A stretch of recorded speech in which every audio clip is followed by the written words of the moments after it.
Sejarah Tujuh Bangsa Besar Dunia Part 3.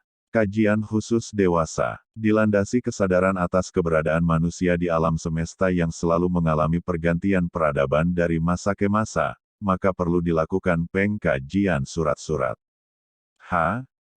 Sehingga keberadaan manusia dalam kerajaan Allah atau alam semesta ini tidak menjadi batil atau sia-sia.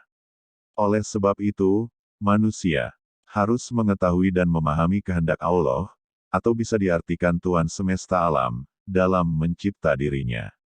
Tatkala manusia tidak mengetahui fungsi dan kedudukannya dalam kerajaan Allah, ia menjadi makhluk yang sia-sia dan tidak berguna bagi penciptanya. Jika demikian, ia akan dikatakan sebagai manusia yang menentang Allah sebagai Raja Alam Semesta. Hasil kajian ini melahirkan kesadaran bahwa sesungguhnya alam semesta adalah kerajaan Allah. Bumi dan manusia serta makhluk-makhluk lainnya hidup di bawah kendali kekuasaan yang maha besar, tak satu pun dari mereka luput dari kendalinya. Kursi kekuasaan Allah meliputi bumi dan langit yang luasnya tak bertepi. Bumi ibarat debu yang berterbangan di antara sistem tata surya, galaksi Bima Sakti, dan ratusan miliar galaksi lainnya yang teramati. Hukum universal yang berlaku pada jagat raya itu merupakan titah Tuhan semesta alam sebagai fitrah di dalam Dia menciptakannya.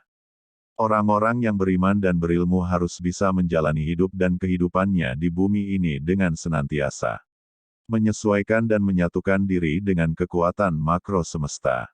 Keselarasan hidup manusia dengan hukum universal yang Allah ciptakan niscaya akan menjauhkannya dari kerusakan, bencana alam dan kekacauan sosial. Barang siapa menggarap alam tanpa merangkulnya, ia akan ditelan olehnya. Oleh sebab itu, jadilah kalian semua sebagai penegak kesetimbangan dan keadilan pada alam dan dirimu sendiri.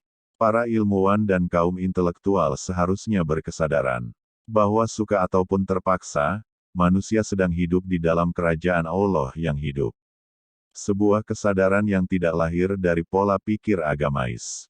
Pola pikir yang jauh dari kesadaran Yesus yang berdoa, Bapa kami yang di surga, dikuduskanlah namamu, datanglah kerajaanmu, jadilah kehendakmu di bumi seperti di surga. Setiap Rasul Allah membangun kesadaran umatnya bahwa Dia adalah Raja Alam Semesta dan Raja Manusia sebagai satu-satunya Raja yang hak diabdi. Di dalam Al-Quran Surat Al-Baqarah 2, ayat 255 ditegaskan, Allahu la ilaha illa huwal hayyul qayyum la ta'khudhuhu sinnatun wa la nawmun lahu ma fis samawati wa ma fil ardi man dhalladhi yashfa'u 'indahu illa bi'idhnihi ya'lamu ma bayna aydihim wa ma khalfahum wa la yuhituna bi shay'in min 'ilmihi illa bima sha'a wasi'a kursiyyuhu as-samawati wal arda wa la ya'uduhu hifdhuhuma wa huwal 'aliyyul 'azim. Allah, tidak ada Tuhan selain Dia, yang maha hidup lagi terus-menerus mengurus makhluknya. Dia tidak dilanda oleh kantuk dan tidak pula oleh tidur. Miliknyalah apa yang ada di langit dan apa yang ada di bumi. Tidak ada yang dapat memberi syafaat di sisinya tanpa izinnya. Dia mengetahui apa yang ada di hadapan mereka dan apa yang ada di belakang mereka. Mereka tidak mengetahui sesuatu apapun dari ilmunya, kecuali apa yang Dia kehendaki. Kursinya, ilmu dan kekuasaannya, meliputi langit dan bumi. Dia tidak merasa berat memelihara keduanya. Dialah yang maha tinggi lagi maha agung. Bahwa Allah adalah Raja, tidak ada Raja selain Dia, dan tidak ada pengendali kehidupan selainnya. Allah hidup, Dia tidak pernah mati, tidak pernah berhenti dalam mencipta, mengatur, dan mengendalikan kehidupan alam semesta.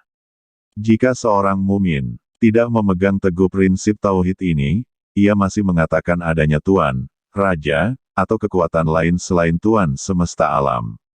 Gugurlah keimanannya. Sekali lagi ditegaskan, suka maupun terpaksa, manusia hidup dan berada di dalam kekuasaan kerajaan Allah. Hidup yang benar adalah hidup yang menjadikan Allah sebagai satu-satunya Raja yang diabdi. Melalui firman-Nya, Allah menyatakan bahwa miliknyalah semua kekuasaan, yakni kerajaan yang ada pada sosio-sistem ini. Pola pikir fundamen dan ide ini harus hidup kembali, bahwa Allah adalah Raja dan kita adalah para pengabdi atau hamba-hambanya. Raja-raja bangsa sejatinya adalah saingan Anda, Raja sejati. Manusia, Tuan semesta alam, dan kerajaan bangsa-bangsa itulah yang dimaksud dengan kerajaan setan. Sampaikan kepada raja-raja itu yang besar dan yang kecil, bahwa mereka telah berlaku syirik karena telah mengatur manusia bukan dengan hukumnya. Hanya Allah lah satu-satunya raja bagi manusia dan tidak ada manusia yang berhak menjadi raja atas manusia lainnya. Hanya Dia dan Khalifahnya yang dapat membawa bangsa-bangsa di dunia kepada kehidupan berkat. Perhatikan surat Sa'ad 38 ayat 26. Berikut ini. داود إنا جعلنا خليفة في الأرض قائم بين الناس بالخير وتعب الهوى يضل عن سبيل الله إن الذين يضلون عن سبيل الله لهم عذاب شديد بما ويوم الحساب. Hai Daud, sesungguhnya kami menjadikan kamu khalifah, penguasa di muka bumi, maka berilah keputusan perkara di antara manusia dengan adil dan janganlah kamu mengikuti hawa nafsu. Karena ia akan menyesatkan kamu dari jalan Allah. Sesungguhnya orang-orang yang sesat dari jalan Allah akan mendapat azab yang berat karena mereka melupakan hari perhitungan.